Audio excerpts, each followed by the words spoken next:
Baik, sebelumnya perkenalkan nama saya Winda Dasyana dengan NIM 3122100093 dari kelas C Pagi Program Studi Pendidikan Bahasa dan Sastra Indonesia dari kampus IKIP PGRI Pontianak. Di sini saya akan menjelaskan materi tentang CTL atau Contextual Teaching and Learning untuk memenuhi tugas mata kuliah Strategi Belajar Mengajar dosen pengampu Bapak Haryadi Magister Pendidikan. Baik, di sini saya akan menjelaskan pengertian dari CTL atau Contextual Teaching and Learning.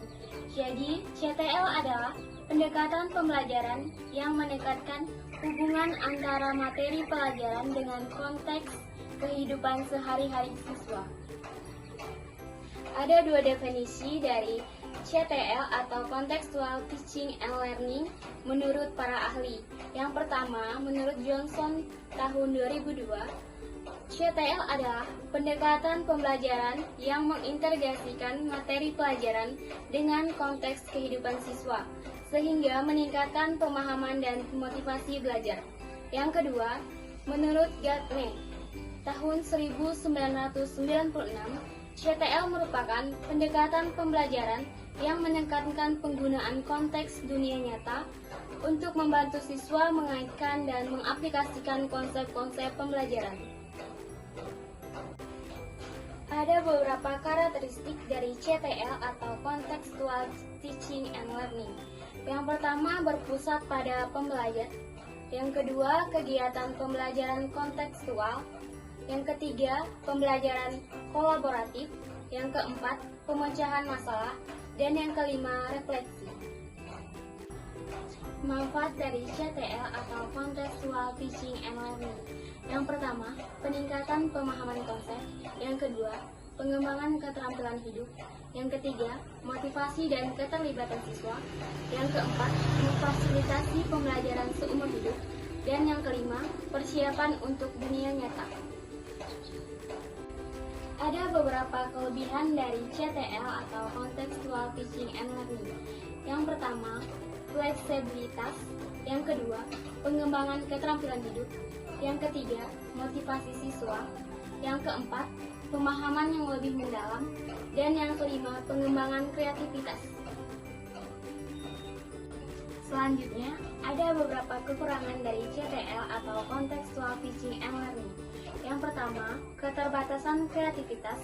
Yang kedua, ketergantungan pada data. Yang ketiga, kurangnya pemahaman konteks. Yang keempat, kesulitan dalam penalaran abstrak. Dan yang kelima, potensial untuk bias. Yang terakhir ada langkah-langkah pelaksanaan dari CTL. Yang pertama, pemodelan. Jadi guru mendemonstrasikan perilaku atau keterampilan yang diinginkan. Yang kedua, inquiry. Siswa mengajukan pertanyaan dan mengeksplorasi topiknya sendiri. Yang ketiga, bertanya.